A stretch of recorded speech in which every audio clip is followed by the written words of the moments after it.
오늘 본문 말씀 얘기는 오병이어 기적 이야기입니다.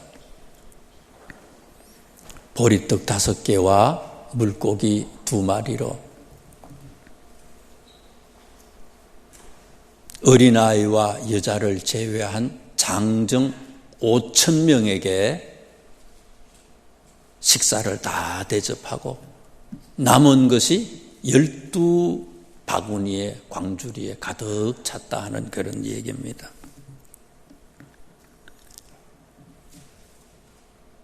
사실은 오늘 본문 얘기가 기적 자체를 우리한테 소개하는 것이 아니에요. 이거는 잘 앞에 있는 말씀, 뒤에 있는 말씀 이런 것들을 살펴보면요. 마태는 예수님의 공생의 시작을 세례 요한에게 세례받은 사건으로부터 시작하는 것을 소개합니다. 그게 3장에 나오고요. 4장에는 예수님께서 사탄과 싸워서 승리하는 사탄의 시험 3가지 시험에서 승리하는 그런 얘기를 우리한테 하셨어요.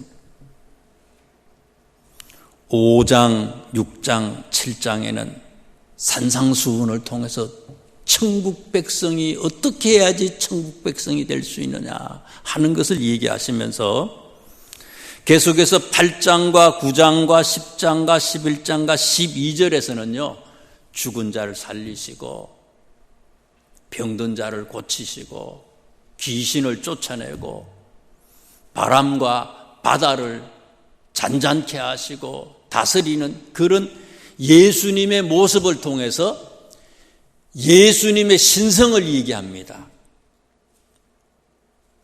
기적을 일으키시는 예수님. 그래서 예수님은 하나님의 아들이다.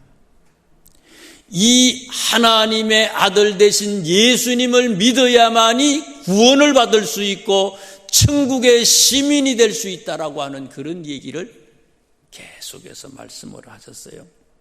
그러면서 오늘 본문 바로 직전에 있는 13장에 있는 말씀에는 천국에 관한 얘기를 합니다.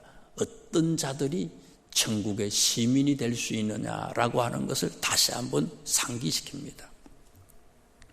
아무튼 정리하면요. 예수님은 지금까지 13장까지를 통해서 기적을 통해서 당신의 하나님의 아들 되심 신성을 얘기하고 당신을 믿어야만이 구원받을 수 있다라고 하는 그런 얘기를 하셨어요. 기적의 주인공은 누구라고요? 예수님이다 하는 얘기를 했어요. 오병이어 이 기적 얘기도요. 누가 기적을 일으켰어요? 누가 기적을 일으켰어요? 예수님이 기적을 일으켰죠. 그런데 이 14장에는요. 기적의 주인공이 예수님이 아니라 오늘 우리가 이 시간에 있는 주님을 믿는 우리 한 사람 한 사람이 다 기적의 주인 되기를 원하는 것이 예수님의 뜻이에요. 14장은 그거예요. 그래서 14장에 있는 말씀을 보세요. 16절 말씀에 이 오병이어 기적을 일으키기 바로 직전에 예수님이 제자들한테 무슨 얘기를 합니까? 너희가 먹을 것을 주라. 여자와 어린아이를 제외한 장정만 5,000명이에요. 여자하고 어린아이까지 다 합치면 모든 사람들의 숫자가 수만 명이에요. 여러분 남자는 교회 보세요. 남자들 여자들 숫자가 훨씬 더 많아요. 어떻게 보면요 한 2만 명 3만 명 모두 합치면 2만 명 3만 명 정도 돼요. 그런데 제자들한테 예수님이 얘기했어요. 너희가 먹을 것을 주라. 제자들에게 오병이어의 기적을 너희들도 이 기적을 일으킬 수 있다고 지금 얘기를 하는 거예요. 갈 것 없다. 너희가 먹을 것을 주라.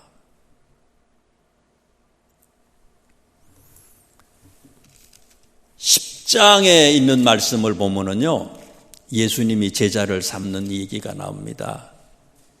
12제자를 부르시는 얘기가 나오는데 10장 1절 말씀에 보면은요, 제자들에게 제자를 삼으면서 어떤 일이 일어나는가 하면요, 예수님이 이렇게 얘기했어요. 성경을 얘기하면 성경을 보셔야 되는 거예요. 그게 내 마음에 들어오는 거예요.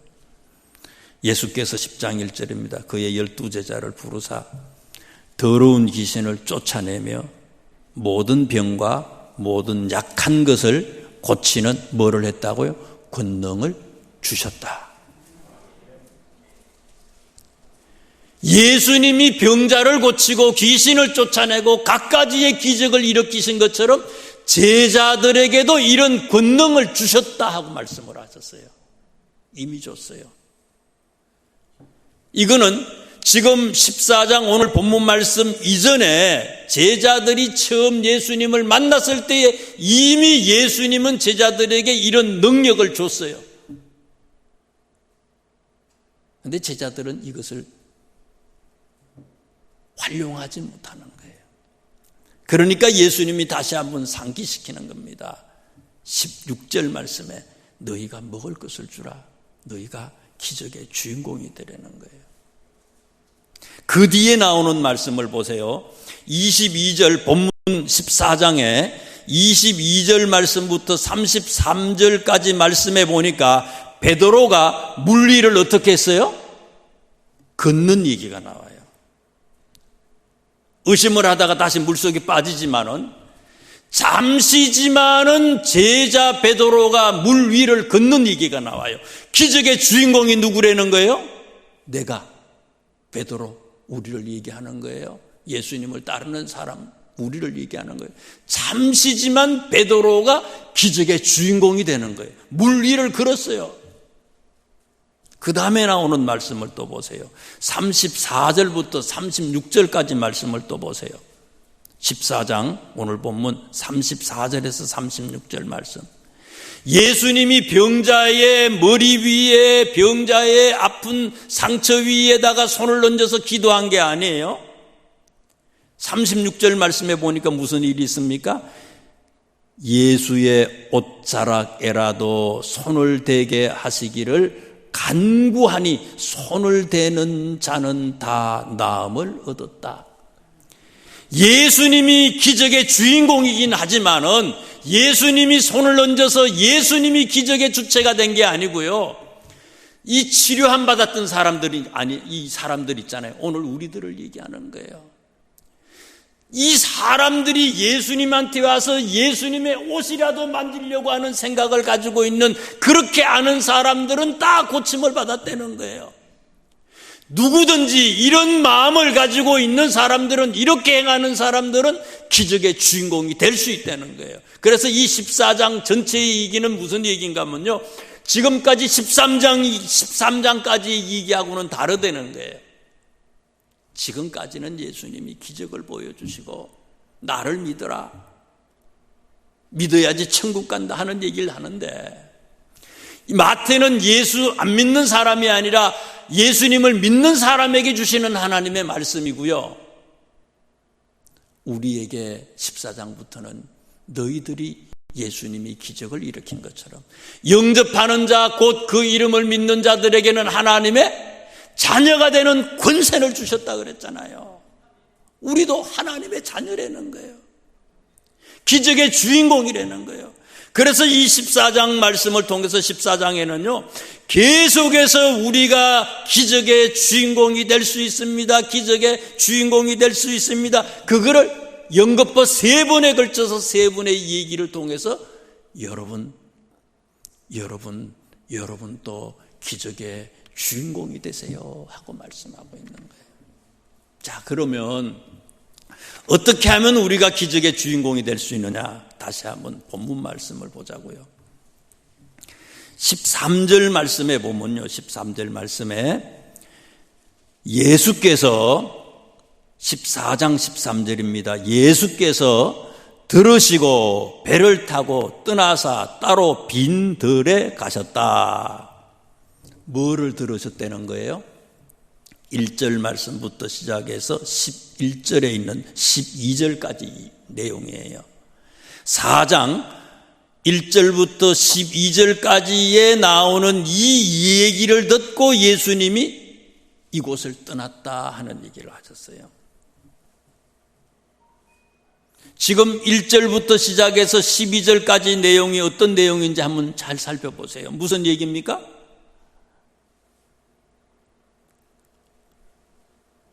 세례 요한이 뭐 하는 얘기예요? 죽는 얘기잖아요. 갈릴리의 분봉왕 헤롯 안티바라고 하는 헤롯 대왕의 아들이 세례 요한을 죽였어요. 세례 요한을 죽이고 그 소식을 들으신 예수님이 자리를 떠셨어요. 이곳을 떠나서 다른 곳으로 가셨어요. 흡사, 여러분 이 얘기하고 이 얘기를 들으면서 생각나는 게 있잖아요. 뭐가 생각나요? 지난 주일날 설교가 그거 아니에요. 예수님이 사탄과 싸워서 승리했어요. 하나님의 아들이에요. 능치 못함이 없어요. 그런데 세례 요한이 잡히셨다는 소식을 듣고도 그냥 내버려 두잖아요. 구원한다든지 세례 요한을 도와주려고 하시는 그런 일련의 모습이 하나가 없잖아요. 왜요? 이유가 뭐라고 그랬어요? 4장의 얘기고 그거는 5장에 무슨 얘기를 합니까? 진짜 복이 뭐냐 이거예요. 세례 요한은 진짜 복을 받은 사람이라는 거예요. 우리의 복과 예수님이 생각하시는 복은 다르다는 거예요. 의를 위하여 핍박을 받는 자는 천국이 저들의 것이다. 십자가 없이는 부활이 없다는 거예요. 고난이 없이는 축복이 없다는 거예요. 진짜 축복을 받은 사람은 세례 요한처럼 목숨까지 버린 사람이라는 거예요. 오늘 이 오병이어 기적의 얘기 14장의 얘기들을 통해서 예수님은 우리한테 기적의 주인공이 되라고 얘기하시면서 먼저 뭐를 상기시키는가 하면요, 14장 13절을 통해서 세례 요한의 얘기를 하는 거예요. 세례 요한처럼 살면 너희는 기적의 주인공이 된다는 거예요. 세례 요한처럼 살면, 세례 요한처럼 살면 우리가 기적의 주인공이 될 수 있는데 우리는 과연 세례 요한처럼 살고 있느냐 이거예요. 세례 요한처럼 살고 있습니까? 고난이 있으면, 고통이 있으면 찾아볼 수가 없잖아요. 그곳에 내 자리는 그 자리가 아니잖아요. 편안한 거, 남들한테 보이는 거, 잘 먹고 잘 사는 거, 거기에는 내가 관심이 있지만은 세례 요한처럼 예수님 때문에 박해를 받고 죽는 것에 대해서는 관심이 없잖아요. 오늘이 종료주일이에요. 예수님이 예루살렘에 올라오시니까 사람들이 호산나 다윗의 자손이여 막 찬양하고 예수님을 막 그냥 환호합니다. 좋은 걸 얻기 위해서 그런 거죠. 진짜 예수님께서 십자가 지실 때는 어떻겠습니까? 다 도망쳤어요. 그 수많은 사람들이 다 도망쳐버렸대요. 우리가 있어야 할 자리가 어디냐 이거예요.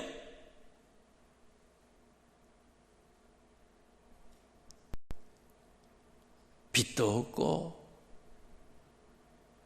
이름도 없고 고통과 역경과 고난의 자리, 십자가의 자리라 할지라도 주님이 기뻐하시는 길이라면 그것을 선택하는 것, 그것이 기적이라는 거예요. 기적이죠. 진짜 기적이죠. 그 기적을 그런 곳에 살아서 진짜 기적을 일으키는 주인공이 되기를 주님은 원하고 계신다. 그 다음에 또 보세요. 14장에 있는 말씀을, 13절에 있는 말씀을 다시 보시면은요, 예수님이 세례 요한이 죽었다 하는 소식을 듣고는요, 배를 타고 떠나서 어디로 가셨다고요? 빈들로 가셨다 그랬어요. 여기 빈들을 누가는 벳세다라고 얘기를 했어요. 벳세다로 가셨다. 벳세다는 갈릴리 바다 북동쪽에 위치해 있어요. 위쪽, 북동쪽에 위치해 있고요. 예수님이 이 세례 요한이 들었던 그런 지역은 가브나움 지역이나 갈릴리 그 북서쪽에 위치해 있는 이 가브나움 지역이나 아니면 우리가 그 성지순례 갔을 때에 그 갈릴리 지역의 성지순례 갔었을 때 그 잠잤던 그곳이 디베라 지역이거든요. 그쪽 지역 부근이 아닌가 하여튼 그렇게 추정이 돼요. 이 디베라 바다 그쪽 우리가 잠잤던 그 호텔 거기에서부터 시작해서 벳세다까지는 좀 거리가 멀고 그 위에 가브나움이라고 생각한다면은 가브나움에서 벳세다까지는 한 13km 정도가 됩니다. 13km가 되는데 예수님이 배를 타고 가셨는데 여기 성경을 보세요. 사람들이 도보로 걸어서 따라갔다 이랬잖아요. 13절에 보니까 걸어서 따라갔다. 예수님은 배를 타고 가셨어요. 어떻게 보면 정확하게 예수님이 벳세다로 어떤 지점에 가셨는지를 알 수도 없어 이 사람들이.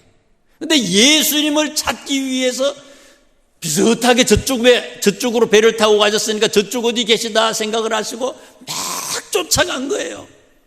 13km는 한 2시간 반 정도 걸어야 된대요. 걷기가 수월찮잖아요. 쫓아갔어요. 도보로 쫓아갔어요. 그런데 쫓아가는데 건강한 사람만 쫓아간 게 아니라 여기 보세요. 14절 말씀해 보세요. 14장 14절에 보니까 어떤 사람도 갔어요? 병자들도 13km를 걸어간 거예요. 여러분 감기 들리면 어떻게 해요? 교회 못 오지요. 아이고 아파 죽겠어. 핑계댈 게 좋잖아요. 거기다가 거기 이 14장인데 오늘 본 말씀은요 13장에 있는 말씀을 보시면요 13장에도 안식일 문제 때문에 유대인들과 논쟁하는 예수님 얘기가 나오고 이것 때문에 유대인들이 예수님을 13장 14절에 보니까 예수님을 죽이려고 했다 그랬어요. 예수님 죽이려고 했고 유대인들이 예수님을 쫓아다니는 사람이 있으면 그 사람들까지도 낭패를 당하게 생겼어요. 어떻게 보면요 예수님 따라다니면 회사에서 다 퇴직시킨다는 거예요. 코로나 때문에 교회 가지 말라 이런 거하고 똑같은 거예요. 그런 거 아니겠어요 지금요. 그런데 이런 유대인들이 어떻게 하든지 예수님과 예수님을 따르는 사람을 죽이려고 생각하고 있고 거기다가 병이 걸렸어요. 병이 걸렸는데도 이 병자들도 어떻게 했다고요? 13km 가까이 되는 작게 잡아서 13km예요. 가브라움으로 생각했을 때에 2시간 30분 이상을 걸어갔어요. 거기다가 15절 말씀해 보니까 가서 예수님을 만났어요. 수만 명이 모였잖아요. 어마어마한 사람들이 모였어요. 10시 예배 드렸는데 11시 넘어서면 벌써 이상하잖아요. 아이고 우리 목사님 왜 시간이 이렇게 오래 말씀을 전하시나. 이 사람들이 예수님의 말씀을 듣는데 언제까지 들었다고요? 저녁까지 말씀을 들었다. 1시간 2시간이 아니에요. 예수님의 말씀을 듣는데 저녁까지 하나님의 말씀을 들었어요. 식사 시간도 글렀대는 거예요. 식사 시간도 없어. 뭐 잠시 무슨 휴식 시간도 없어요. 지금요. 먼 곳을 왔어요. 걸어서 왔어요. 아프지만 왔어요. 밥 먹는 것도 그게 중요한 게 아니에요. 뭐가 중요해요? 주님의 말씀 듣는 것이 아주 귀한 것이에요. 하나님의 말씀을 이렇게 사모하고 사모하는 자들에게 기적의 주인공이 되는 그런 권세를 주셨다는 거예요. 예배가 뭐예요? 이미 주신 하나님의 은혜에 대해서 감사하는 거예요. 그래서 이 말씀을 또 듣기를 사모하는 거예요. 우리 주님과 함께 하기를 예배 드리는 것을 사모하고 아주 간절히 사모하는 그런 자들에게 기적의 주인공이 되는 그런 권세를 주셨다는 거예요. 그 다음에 또 보자고요. 14장에 있는 말씀을 보시면은요, 19절 보세요. 14장 19절을.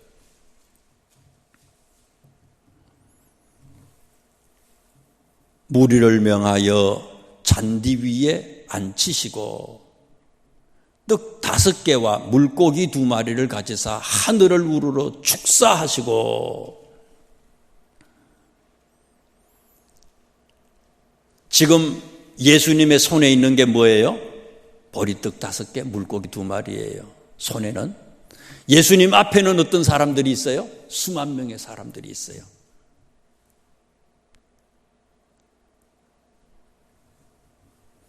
이 수만 명을 먹이기에는 보리떡 5개, 물고기 2개 턱없이 작은 거 아닙니까? 작을 정도가 아니죠. 이거는 불가능 아닙니까? 불가능해요. 불가능한 상태 속에서도 예수님이 본을 보이는 거예요. 기적을 일으키는 사람이 어떤 사람이라고 하는 것을 우리한테 보여주시는 거예요. 작지만 이 작은 것을 가지고 예수님이 어떻게 하십니까? 하늘을 우러러 축사를 하셨다. 축사하셨다. 축사라고 하는 말에 헬라어 어원을 제가 아침에 이렇게 찾아봤더니 사전에서요, 이거는 축사라고 하는 말은 감사하다, 축복하다 이런 뜻이래요. 감사하다, 축복하다. 작은데요, 작은 것밖에 없어요. 작은 게 아니야. 아주 불가능해. 이 불가능하고 이 진짜 도저히 이게 뭐 어떻게 할 수 없는 상황인데도 감사했다는 거예요. 감사한 거예요. 그 아픈 분들한테 그 양귀비에서 축출한 그 몰핀 주사를 놓잖아요. 참 몰핀이 마약이죠, 이게요. 통증을 싹 없애는 거 아닙니까, 이게요. 암 걸려 있는 분들, 자, 이 통증이 제일 문제예요. 얼마나 아프신지 이 몰핀 주사를 맞았는데도 안 돼. 그러니까 또 약도 줘. 약도 안 돼. 그러니까 또 패치도 붙여. 이 고통은요, 이 암 걸려서 이 통증은 어마어마한 거, 이게요. 몰핀이라고 하는 것은 우리의 고통을 없애주는 거 아닙니까, 이게요. 근데 1975년에 과학자들이요, 우리의 뇌 속에는요, 이 몰핀의 100배 내지 200배에 해당하는 그런 몰핀 성분이 있다는 것을 발견했대요.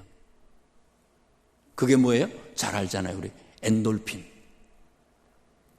엔돌핀이라고 하는 것은 몰핀의 100배 내지 200배의 효과가 있는 그런 마약이라는 거예요. 그게 밖에 있는 게 아니라 이미 우리 몸속에 그런 성분이 있다는 거예요. 그런데 이 몸속에 이런 성분이 있는데 이게 활성화되기 위해서는 어떻게 하느냐? 감사하고 축복하고 감동을 받으면 내 속에 가만히 있다가 내 속에 이미 이 성분이 있던 것이 활성화가 돼가지고 엔돌핀은요, 병을 고치는 거 아닙니까, 이게요. 그리고 엔돌핀만 나오는 게 아니라 뭐가 또 있대요? 다이돌핀이라고 하는 게 있다네. 다이돌핀은 엔돌핀의 4,000배라는 거 아니에요.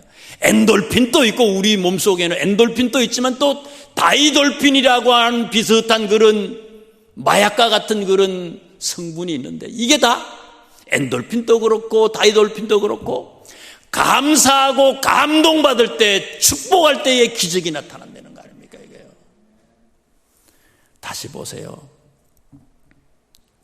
작은 건데 보리떡 5개, 물고기 2마리, 작지만 없는 거나 마찬가지예요. 불평하고 원망해야 될 그런 상황 속에서 예수님은 하늘을 우러러, 땅을 보면 원망하지만 하늘을 보는 거예요. 하나님을 보잖아요. 모든 것의 주인이 되시잖아요. 축복한 거예요. 감사한 거예요. 바울 선생님이 제일 먼저 기록한 성경이 뭐라고 그랬어요? 데살로니가 전서라 그랬잖아요. 감동받아서 그런 거 아닙니까, 바울이요. 깡패와 같은 사람들이 찾아와가지고 얼마나 데살로니가에서 바울이 고통을 당했어요. 도저히 이곳에서는 복음의 씨앗이 떨어졌지만 열매가 없다고 생각을 했어요. 그래서 피신을 해가지고 왔는데, 고린도에서 소문을 들었는데 데살로니가에 있는 사람들의 믿음이 엄청나게 열매를 맺었다는 소식을 들었어요. 그것 때문에 감격해서 쓴 게 바울 선생님의 첫 번째 편지 데살로니가 전서예요. 그러면서 데살로니가 전서의 마지막 부분이 5장인데요. 5장의 결론이 뭡니까? 너희들 하나님의 뜻이 뭔지 아니? 이걸 얘기해 주는 거예요. 하나님의 뜻은 뭐냐?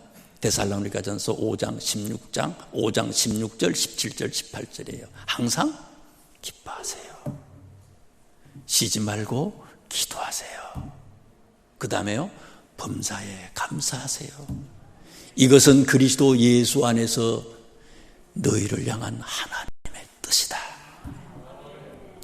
기록 동기도 그거지만은요, 결론도 그거예요. 바울은요, 감사하려는 거예요.